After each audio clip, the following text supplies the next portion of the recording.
So Matt Gaetz has been in the headlines lately for a dubious reason. You remember Matt Gaetz, congressman from the Panhandle of Florida, Florida 1st District, Joe Scarborough's former district, Pensacola, basically. A place where I've spent a bunch of time during flight school, and I was actually a flight instructor down there. Great city, good people, home of the Blue Angels, as a matter of fact. So Gaetz raised his profile during the Trump years by being Trump's right-hand man in terms of messaging and always being there for him unconditionally, loyal, Fox News, Newsmax friendly, and having the gift of gab. You remember he was first on the House floor to, for instance, say that Antifa had conducted the insurrection the evening of the insurrection. And then after Trump's second impeachment vote, he traveled to Wyoming to try to prevent Liz Cheney from being reelected. And during that press availability on the steps of the state capitol there, he made the statement, "I've only been in Wyoming for 1 hour, and I already know more than Liz Cheney about Wyoming." So Matt Gaetz is capable of being exceptionally obnoxious, which makes him very much an asset in Trump land. So last week, out of nowhere, Matt Gaetz announces that he's thinking about leaving Congress to take a job as a personality, a correspondent, somebody at Newsmax, which seemed weird. It's not the end of his term. His district is very red, makes his political standing very secure.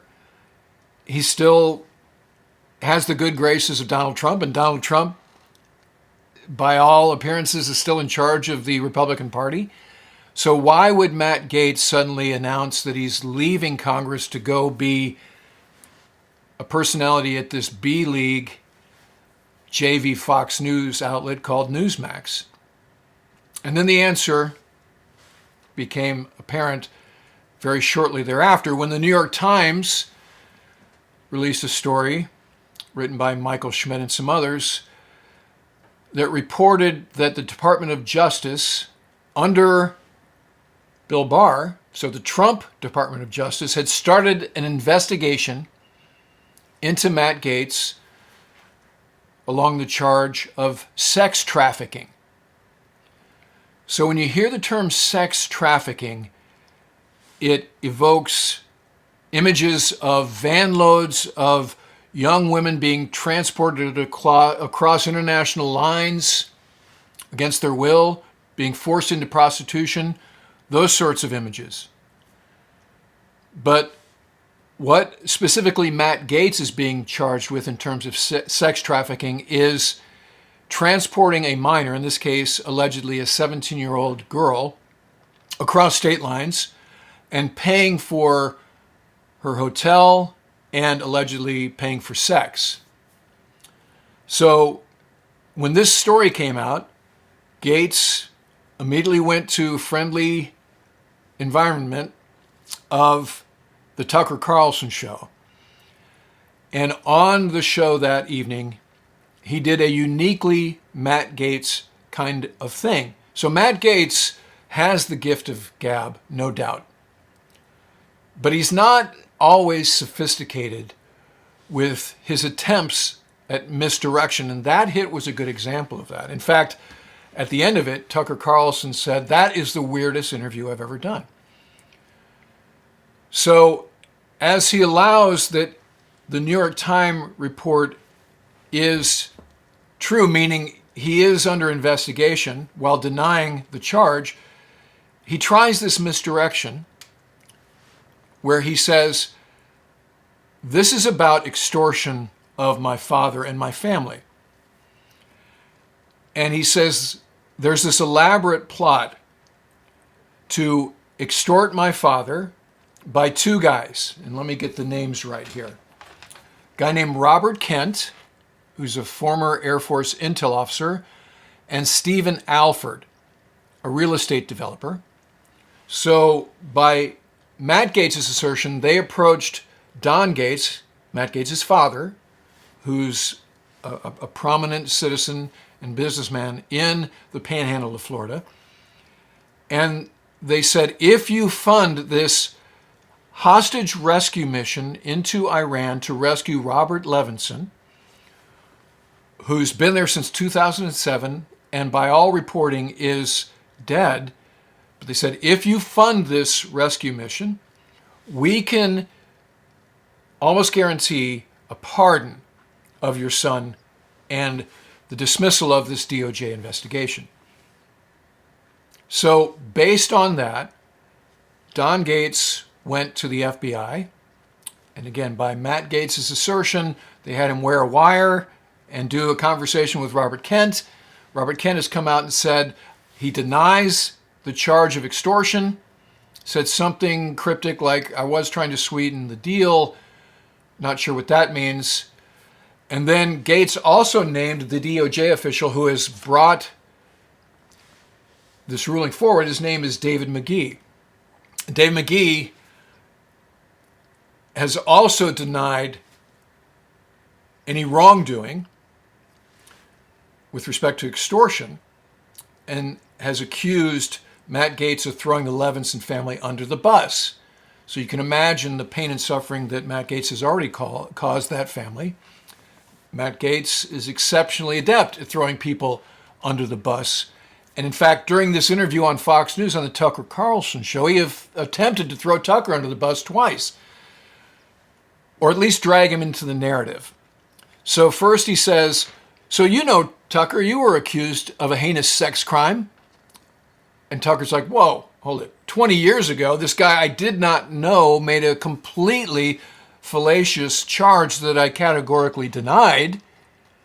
And then later in the interview, Gaetz again goes, remember we had dinner, me and this girl who was of age. You remember her, and your wife was there. And again, Carlson seemed to be really like caught unawares about this attempt to drag him into the narrative. He said, I don't remember that. And then once the hit was over, as I said, Carlson remarked that it was the weirdest interview he'd ever done. So the plot thickens in the following days. Rumors have emerged that Gaetz had nude pictures of women, unsure who they were, that he showed to other lawmakers on the House floor. So that's a whole nother story, because my first question is, never mind Gaetz's comment or conduct, what lawmakers did he show these pictures to, and why didn't they do anything about it? Because I can tell you, in most professions, if you're with a Fortune 500 company as an executive, or if you're a senior military officer, if somebody, a colleague, comes up to you with nude pictures and you don't take swift, decisive, impartial action, then your career is going to be ruined as well. So more to follow on that rumor. But a story emerges that Gaetz and a colleague named Joel Greenberg, who is a former Seminole County tax collector, had an elaborate scheme for enticing young women to have sex around the country. And they used this app called Seeking Arrangements, and they also used cash payments to have sex with these women. And there was a point system, apparently, that Gaetz and Greenberg had, that depending on the status of your sex partner, you got points.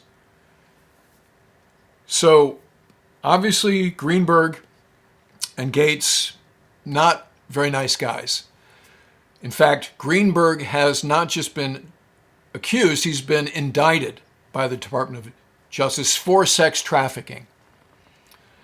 So it looks like the story is getting worse for Matt Gaetz. And overnight, the most recent development is his longtime communications director, a guy named Luke Ball, resigned. And the Gaetz office made a statement that's sort of one of the standard, we wish him well and so forth and so on. But this is not a good sign. So more to follow on this story. We'll be keeping a close watch. Because as we say in the business, it couldn't happen to a nicer guy. All right, that'll do it for this episode. As always, thank you for subscribing, liking, sharing, and commenting. Really love the comments. I look forward to talking to you again soon.